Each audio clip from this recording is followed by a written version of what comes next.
Iran বর্তমানে পারমাণবিক আলোচনায় এমন এক কৌশলগত অবস্থান গ্রহণ করেছে যা যুক্তরাষ্ট্রকে অনেকটাই কোণঠাসা করে ফেলেছে। যদিও মার্কিন যুক্তরাষ্ট্র নিজেকে আলোচনায় এগিয়ে রয়েছে বলে উপস্থাপন করার চেষ্টা করছে, প্রকৃতপক্ষে এই মুহূর্তে ইরানই সুবিধাজনক অবস্থানে রয়েছে। এই সুবিধা মূলত তিনটি বিষয়ে স্পষ্ট: আলোচনাকে শুধু পারমাণবিক ইস্যুতে সীমাবদ্ধ রাখা, আলোচনার স্থান নির্ধারণ এবং পরোক্ষ আলোচনা বজায় রাখা। ইরান শুরু থেকেই দাবি করে আসছে যে আলোচনার পরিধি কেবল পারমাণবিক কর্মসূচির মধ্যেই সীমাবদ্ধ থাকবে। যুক্তরাষ্ট্র যদিও চায় আলোচনায় আঞ্চলিক ভূমিকা ও প্রতিরক্ষা বিষয়গুলোও অন্তর্ভুক্ত হোক, তবুও ইরান দৃঢ়ভাবে এই চেষ্টা প্রতিহত করছে। এটি ইরানের একটি কৌশলগত জয়, কারণ একবার আলোচনার পরিধি বাড়ানো হলে পশ্চিমা শক্তিগুলো নানা দাবি ও শর্ত চাপিয়ে দিতে পারে। আলোচনার বিষয়বস্তু নির্ধারণের নিয়ন্ত্রণ হাতে রেখে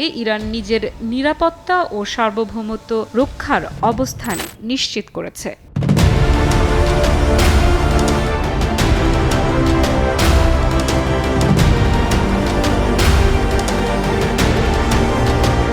আলোচনার স্থান নির্বাচনও অত্যন্ত গুরুত্বপূর্ণ। আলোচনার স্থান নির্বাচনকে কেউ কেউ গৌণ বিষয় মনে করলেও বাস্তবে এটি একটি গুরুত্বপূর্ণ কূটনৈতিক ঐতিহ্যবাহী বিষয়। আলোচনার স্থান নির্ধারণে ইরান একটি নিরপেক্ষ ও মধ্যস্থতাকারী রাষ্ট্র যেমন ওমানকে বেছে নিয়েছে। এটি প্রমাণ করে ইরান আলোচনায় অংশ নিচ্ছে তার শর্ত অনুযায়ী এবং আত্মবিশ্বাসী অবস্থান থেকে, যা যুক্তরাষ্ট্রকে মানসিকভাবে চাপের মুখে ফেলেছে, কারণ তারা ইরানকে আলাদা করে আলোচনার টেবিলে বসাতে পারছে না। এছাড়াও কৌশলগত সিদ্ধান্ত হচ্ছে সরাসরি নয় বরং পরোক্ষভাবে আলোচনায় অংশগ্রহণ। এর ফলে ইরান যে কোনো সময় আলোচনা থেকে বেরিয়ে আসতে পারে, বিশেষ করে যদি যুক্তরাষ্ট্র আলোচনা প্রক্রিয়ায় নতুন শর্ত বা ইস্যু তুলে ধরে।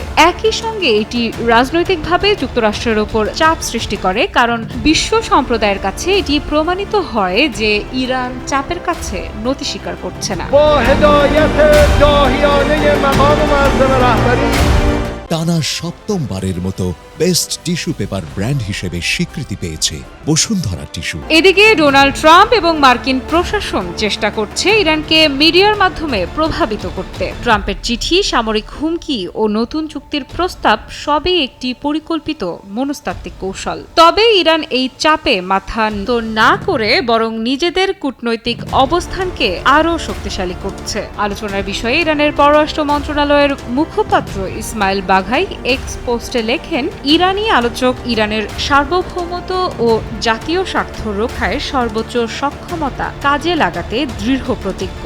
এর আগে ৮ এপ্রিল ইরানের পররাষ্ট্রমন্ত্রী আব্বাস আরাকচি যুক্তরাষ্ট্রকে জেসিপিওএ বিষয়ে কটাক্ষ করে বলেন, ওমানে অনুষ্ঠিত আলোচনা যুক্তরাষ্ট্রের সদিচ্ছা যাচাই করার একটি সুযোগ, যার অতীতে অঙ্গীকার ভঙ্গ ও একতরফা নীতির দীর্ঘ ইতিহাস রয়েছে। ২০১৮ সালে প্রথম মেয়াদে মার্কিন প্রেসিডেন্ট ডোনাল্ড ট্রাম্প ইরানের পারমাণবিক কর্মসূচি সংক্রান্ত আগের চুক্তি, যা যৌথ সামগ্রিক কর্মপরিকল্পনা বা জেসিপিওএ নামে পরিচিত, তা থেকে যুক্তরাষ্ট্রকে সরিয়ে নেন এবং ইরানের বিরুদ্ধে সর্বোচ্চ চাপ প্রয়োগের নীতি চালু করেন। ২০২৫ সালের জানুয়ারিতে দ্বিতীয় মেয়াদে ট্রাম্প হোয়াইট হাউসে ফিরে এসে আবারও সেই নীতিতে ফিরে যান।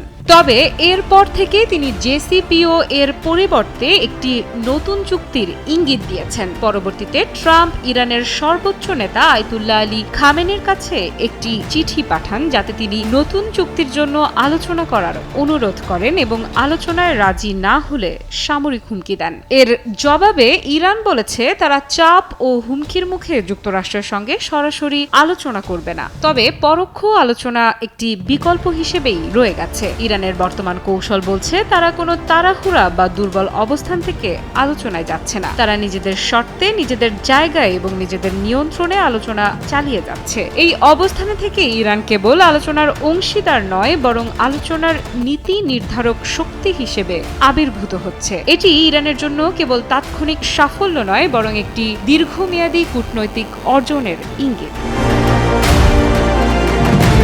আফরিদা ইফরাত, নিউজ 24।